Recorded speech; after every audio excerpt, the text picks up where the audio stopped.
नमस्कार दोस्तों, मैं advocate Sunil Kumar, founder of Daksh Nagrik foundation and practising advocate in Bombay high court and supreme court of India. मैं आज आप लोगों के सामने फिर से हूँ एक बहुत ही दिलचस्प मुद्दे को लेके। आज इलेक्शन का दौर चल रहा है और बहुत सारी बातें हो रही हैं यहाँ वहाँ, ये हो जाएगा वो हो जाएगा। उसमें जो सबसे प्राइम गलतफहमी चल रही है, जो मुद्दा चल रहा है, वो है हमारे भारतीय संविधान को लेके। दोस्तों, इसी के बारे में मैं आपसे कुछ बात करना चाहता हूँ। आज आप 400 पार का नारा भी सुन रहे हैं। 400 पार के नारे पे बहुत सारी चीज़ें का अफवाहें और बहुत सारी चीज़ों की आशंकाएं जताई जा रही हैं। 400 पार हो जाएगा तो ये हो जाएगा वो हो जाएगा, 400 पार हो जाएगा तो भारतीय संविधान बदल जाएगा, 400 पार हो जाएगा तो इलेक्शन ही नहीं होगा, 400 पार होगा तो ये हो जाएगा। इसके लिए मैं आप सबसे कुछ बात करना चाहता हूँ, क्योंकि as an advocate and as a social worker, being a responsible citizen, this is my duty कि मैं कुछ लोगों को जागरूक कर सकूं। देखिए, सबसे इम्पोर्टेंट बात यह है कि हमारा जो संविधान है वो विश्व का सबसे सुंदर संविधान है, और हमारे जो संविधान है वो इतना आसान नहीं है कि उसमें आप जो मन करे वो कर लोगे। आपको बता दूं कि संविधान में दो धाराएं हैं, एक धारा आर्टिकल 13 और एक आर्टिकल 368। आर्टिकल 13 जो है वो हमारे मूलभूत अधिकारों की बात करता है, और आर्टिकल 368 जो है वो संविधान में संशोधन यानी अमेंडमेंट की बात करता है। इसका मतलब सीधा सीधा ये हुआ कि आर्टिकल 13 जो है वो हमारे कुछ मूलभूत अधिकार हैं जिनको कोई नहीं छीन सकता है, उसकी बात करता है, और 368 वो बात करता है जिसमें सरकार कुछ प्रावधानों को संशोधन करके उसी में कुछ फेर बदल करके अमेंडमेंट कर सकती है। अब मैं आपको बताऊं, इन अफवाहों को लेके ये जानना बहुत ज़रूरी है कि संविधान का जो 368 जो आर्टिकल है वो पार्लियामेंट को, हमारी सरकार को अधिकार देता है किसी भी चीज़ों को अमेंड करके ज़रूरत के हिसाब से उसी में ऐड करना, और आर्टिकल 13 एक अलग चैप्टर है। अब मैं आपको बताता हूँ, 1951 में जो सबसे पहला केस आया वो शंकरी प्रसाद का आया। 1967 में दूसरा केस आया गोलकनाथ का। 1973 में आया केशवानंद भारती का केस।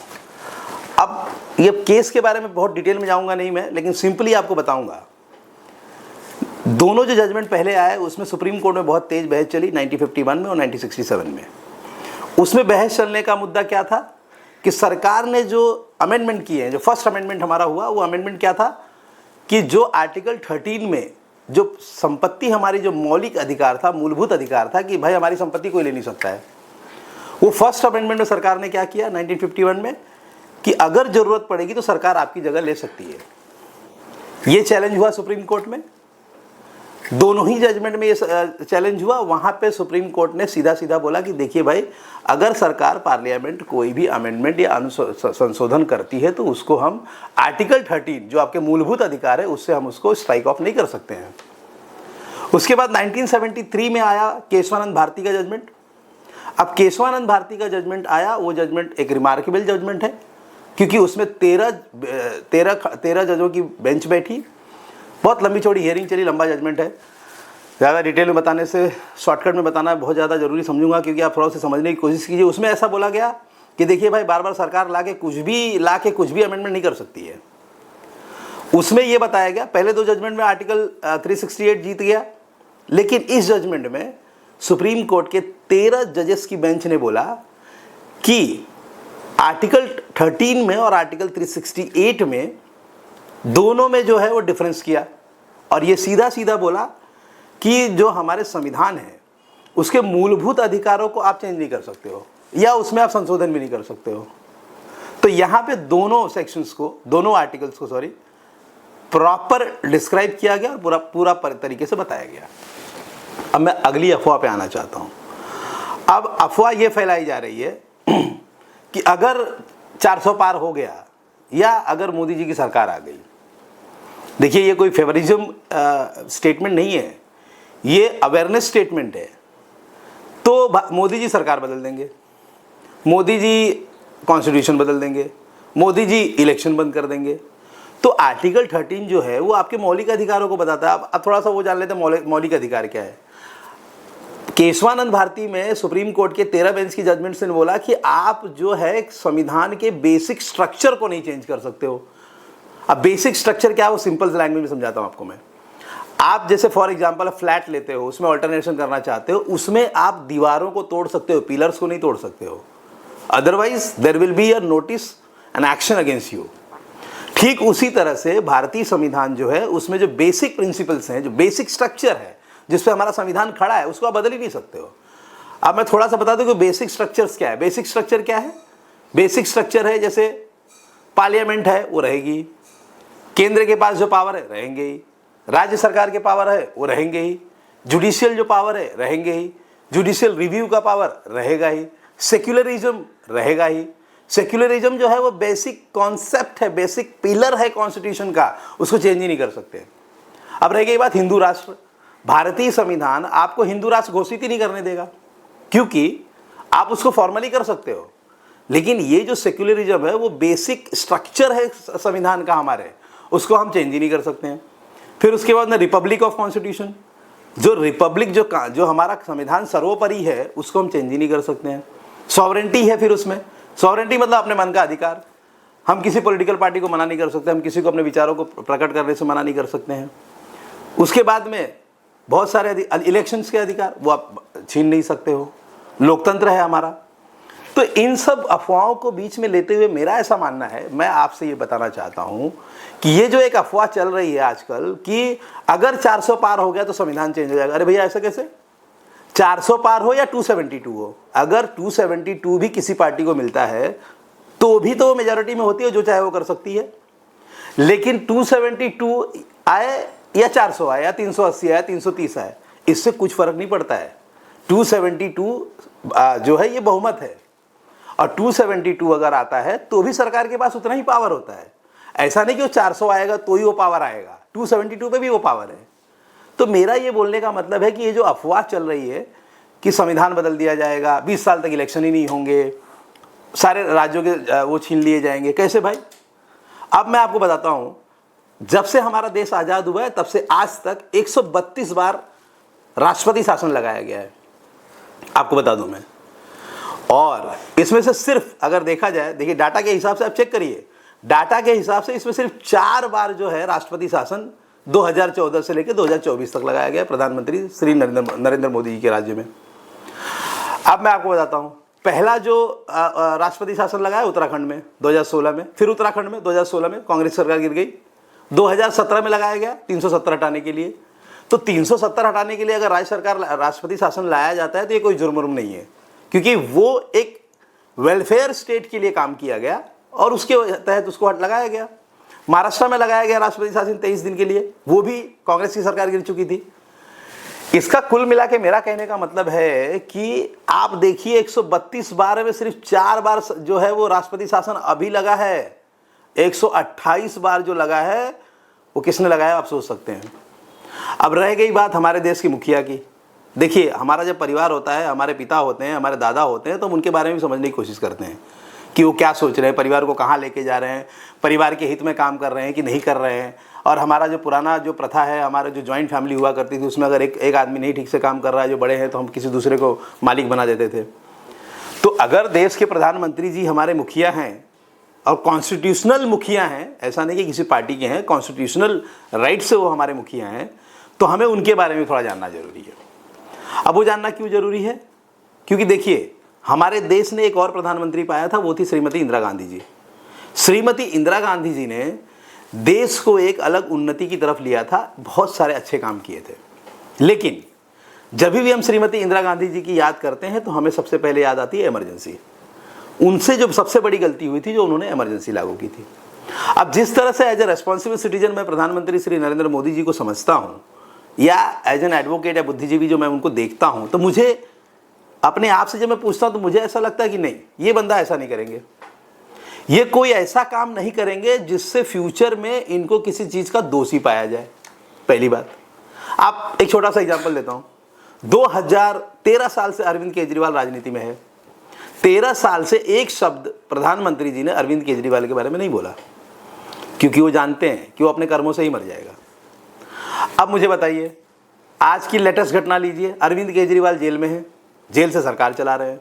क्यों चला रहे हैं? जानबूझ के, ताकि एलजी उनको एक लेटर लिखे और एलजी ये प्रस्ताव पारित करे कि यहाँ राष्ट्रपति शासन लगा दिया जाए। राष्ट्रपति शासन जब लगा दिया जाएगा तो फिर बाद में लोग चिल्लाएंगे कि देखो मोदी जी ने राष्ट्रपति शासन लगा दिया, डर गए केजरीवाल से।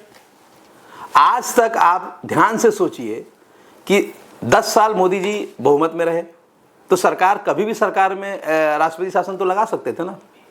आज चलिए ठीक है, एग्जाम्पल लीजिए वेस्ट बंगाल का, ममता जी की सरकार अच्छी तरह से चल रही है। अगर उस बहुमत वाली सरकार पे मोदी जी उस सरकार को बर्खास्त कर दें और वहां पे राष्ट्रपति शासन लगा दें, तो फिर हमें सोचना पड़ेगा कि ये गलत है। तो मेरा कुल मिला के बोलने का मतलब है कि जो ये गलतफहमियां हमारे दिमाग में घर कर रही हैं कि सरकार बदल जाए, सरकार कभी बनेगी ही नहीं, कोई इलेक्शन होगा ही नहीं, संविधान बदल जाएगा, या राज्यों के इलेक्शन खत्म कर, ये सब नहीं हो सकता है। कॉन्स्टिट्यूशन हमारा इतना अच्छे से बनाया गया है, कॉन्स्टिट्यूशन का जो संरचना है वो इतनी सुंदर है और इतनी स्ट्रिक्ट है कि उसको कोई चाह के भी छू नहीं सकता है, और उसको छूने वाले को उसका अधिकार ही नहीं है। तो ये जो आरोप लगाना कि मोदी जी या कोई भी सरकार 400 के पार जाएगी तो ये हो जाएगा वो हो जाएगा, ये सरासर गलत है। आप ये मान के चलिए कि चाहे वो 400 पार हो, चाहे वो 330 हो, चाहे वो 320 हो, 272 जो सरकार के पास है वो बहुमत की सरकार है, और वो संविधान के सारे नियमों को पालन करते हुए अपना काम कर सकती है।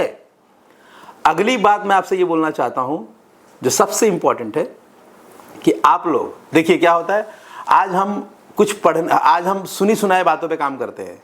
आज हमारे नेता ने कुछ बोल दिया तो हम उसी को फॉलो करने लगते हैं, लेकिन हमें अपने दिमाग से सोचना है। हम सॉवरेन कंट्री में रहते हैं जहाँ पे सबको आज़ादी है, सब लोग फ्री हैं। इसलिए मेरा आप सबसे रिक्वेस्ट है कि इन अफवाहों पे मत जाइए। ये सारी अफवाहें हैं, संविधान को कोई बदल नहीं सकता है। संविधान में कोई भी, संविधान के बेसिक स्ट्रक्चर में कोई चेंजेस नहीं हो सकते हैं, चाहे वो 400 पार हो चाहे 500 पार हो, उसमें कुछ भी चेंजेस नहीं हो सकता है, क्योंकि उसका जो प्रोसीजर है वो रिस्ट्रिक्टेड प्रोसीजर है। देयरफॉर मेरी आप सबसे हाथ जोड़ के विनती है। और एक चीज और मैं जब अपने आप से पूछता हूं तो मुझे बड़ा आश्चर्य होता है। आजकल 10 साल आपने प्रधानमंत्री नरेंद्र मोदी जी को काम करते हुए देखा है, फिर भी हमें या उन्हें आके रोड शो करके ये बताना पड़ता है और अपने कामों का हिसाब देना पड़ता है। इसमें बड़ा आश्चर्य होता है मुझे, क्योंकि आश्चर्य इसलिए होता है कि हम उस चीज को भी समझाना पड़ रहा है जो आंखों से दिख रही है, फिर भी हम मानने से इनकार कर रहे हैं। जो सपने थे वो साकार हो गए, फिर भी हम फिर से उंगली करके सोच रहे हैं कि ये सपना है कि सही है। जो चीजें हम कभी सपने में नहीं सोच सकते थे वो सारी चीजें हमारे सामने पूरी हुई हैं। हाँ, एक बात मैं बोल सकता हूं, जो एज ए एडवोकेट या एज ए रिस्पॉन्सिबल सिटीजन में देखता हूं, Modi ji is an authority type of a man. He is a determined man.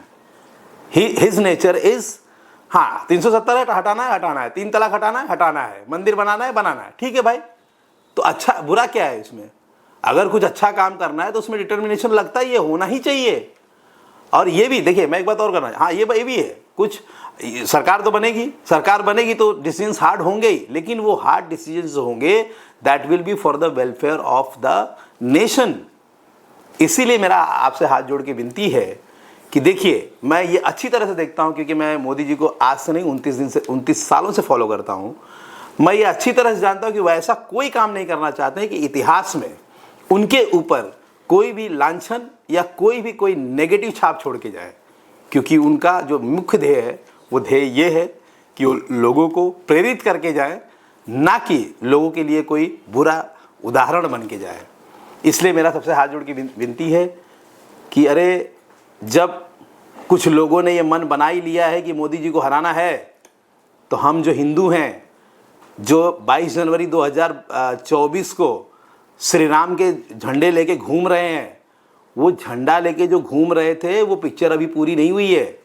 क्योंकि अभी हमारा फर्ज ये बनता है कि अब उस झंडे को तो हमने लेके ये दिखाया कि हमारे यहाँ एक पर्व मनाया गया 500 साल के बाद, लेकिन अब बारी आ गई है इस युद्ध स्तर पर वोट करने की। और वो वोट करने के लिए हमें बाहर निकलना पड़ेगा। हमें ये नहीं सोचना पड़ेगा गर्मी पड़ रही है कि नहीं पड़ रही है, अरे हमें बाहर आना होगा, वोट करना होगा और वोट करके हमें ये साबित करना पड़ेगा कि जो भी हो रहा है देश में वो देश की उन्नति और प्रगति के लिए हो रहा है। धन्यवाद। जय हिंद, जय महाराष्ट्र, नमस्कार।